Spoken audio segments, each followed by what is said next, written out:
No, I mean, the reason why I'm asking is just also that because there's also this wave of young people taking leadership positions. We have a lot of them in parliament now.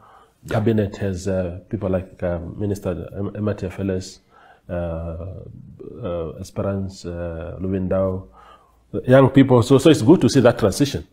But you keep talking about your businesses. So you are, because a lot of people who are running for office in Africa in general, in Namibia in particular, they are doing so for money. I want to become a councillor because it comes with a salary and a baki and whatnot. You don't seem to be running for that. I didn't even actually know there was a salary.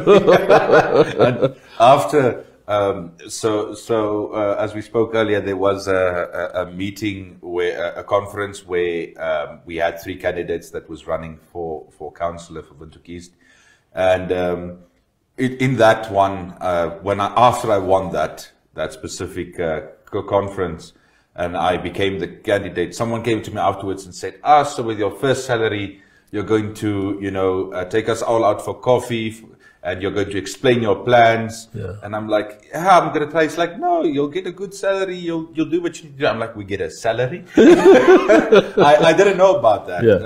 Like I said, I never got involved with the party or, let's say, into politics and all of this for money. I do understand that money is a very important part and factor and so on, but not in this particular case for me. My aim was solely to say that I'm going to try and do the best that I can. I'm going to try and put these digital systems in place, and hopefully that the government can see through pilot projects that we can do this. I mean, as I said earlier, because of my global portfolio and the things that I do, I've visited South Korea, I visited Romania, I visited a lot of places, and a lot of these places are already, I was in Russia also. There's no fighting there, the fighting in Ukraine, so I was safe. But I went to all of these countries and I looked at their governance systems and I saw the efficiency. The efficiency. And Namibia having the population that we have, I do understand, again, I just spoke about Ongwediva and Dangwa and a lot of other places that don't have these internet facilities yet. But if we can supercharge our capital and the decision makers with the proper information, then we can, that can cascade into other things. We can develop faster.